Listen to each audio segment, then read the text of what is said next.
हरे कृष्णा दर्शकों, मेरे इस वीडियो में आप सबका स्वागत है। आज हम बात करेंगे जीवन के विषय में।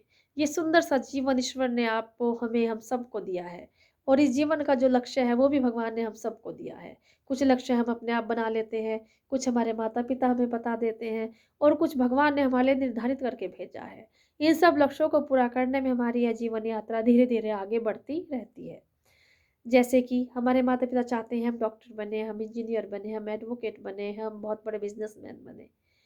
लेकिन ईश्वर क्या चाहते हैं? ईश्वर चाहते हैं कि ये जीवात्मा जो माया से भटकी हुई है, ये मुझे प्राप्त करे। और हम स्वयं क्या चाहते हैं? हम अपने स्वयं को, अपने जीवन को आनंद से भरना चाहते हैं। सबकी बातें अपनी-अपनी जगह सही है और हमें सारी अपेक्षाओं को पूरा करना भी चाहिए। हमें अपने जीवन में अध्यात्म को भी स्थान देना चाहिए, माता-पिता की इच्छा को भी स्थान देना चाहिए और स्वयं की इच्छाओं का भी दमन नहीं करना चाहिए। लेकिन इन सब को पूरा करने के लिए मैं जहाँ तक सबसे ज़्यादा ज़रूरी समझती हूँ, वो है हमें हमारे संस्कारों के साथ बंध कर रहना चाहिए। हमें हमारे संस्कारों को फ़ॉलो करना चाहिए। वो संस्कार जो हमारे वेदों में हैं, वो संस्कार जो हमारी गीता में हैं, वो संस्कार जो हमारे भागवत में हैं, वो संस्कार जो हमारे घरों में हैं, हमारे बुज़ुर्गों में हैं, वो संस्कार हमें निरंतर सीखते रहने चाहिए और उनकी बढ़ोतरी अपने अंदर करते रहनी चाहिए।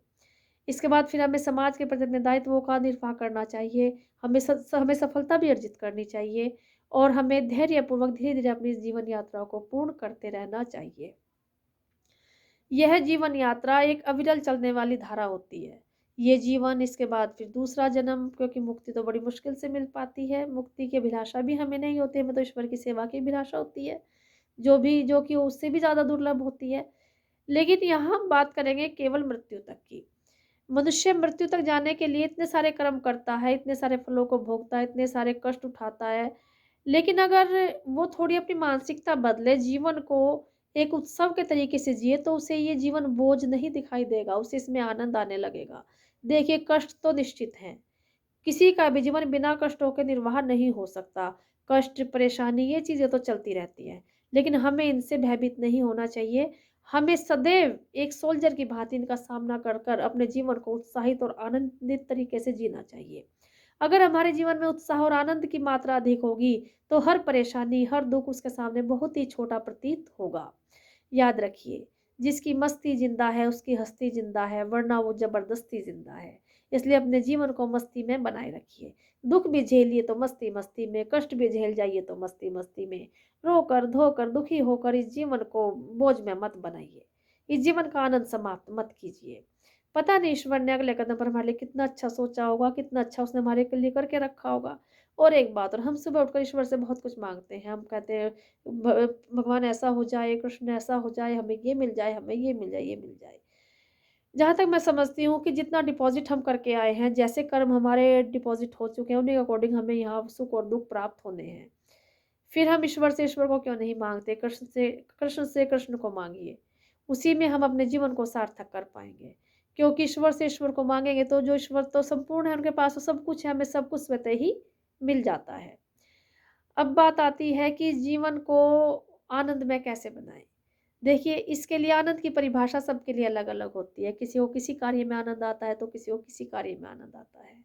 अगर हम संस्कारों से बंधे होंगे, तो हमारा जो भी कार्य होगा, वो अच्छा ही होगा, ऐसा मैं मानती हूँ। अगर हम संस्कारहीन हैं, तो हमारा कोई भी आनंद अच्छा नहीं हो सकता। संस्कारवान व्यक्ति सदैव अच्छी तरफ ही जाता है, बुरी तरफ नहीं जाता। हमें हमारे संस्कारों में बंधकर जीवन को आनंदित बनाने का प्रयास करना चाहिए और इस जीवन में बहते रहना चाहिए, चलते रहना चाहिए, कुछ ना कुछ करते रहना चाहिए। अगर हम निष्क्रिय होकर बैठ गए, अगर हम कुछ नहीं कर रहे हैं, हम जहाँ हैं वहीं संतुष्ट हो गए, हमने समाज में एक अच्छा पद पा लिया, हमने थोड़ा पैसा भी कमा लिया और हम संतुष्ट होकर खड़े हो जाते हैं, तो वहाँ से हम ऊबने लगते हैं, क्योंकि चलना ही जीवन है और रुकना है मृत्यु। अगर हम एक जगह थोड़ा जल इकट्ठा कर लेंगे, तो उसमें भी 1-2 दिन बाद थोड़े मतलब बैक्टीरिया पैदा होने लगते हैं और बदबू आने लगती है। क्यों? क्योंकि बहता जल हमेशा साफ रहता है, शुद्ध रहता है। उसी प्रकार से अगर जीवन बहता रहे, जीवन चलायमान रहे, जीवन में कार्य रहे, जीवन में उत्साह रहे, तो वह जीवन भी आनंद में बना रहता है। आशा करती हूँ आपको मेरी बातें समझ में आई होंगी और आपको मेरा वीडियो भी अच्छा लगा होगा। अगर मेरा वीडियो आपको अच्छा लगा हो तो कृपया मेरे वीडियो को लाइक करें और ऐसी और वीडियोज़ पाने के लिए मेरे चैनल को सब्सक्राइब करें और बेल आइकॉन पर क्लिक करें। धन्यवाद। हरे कृष्ण।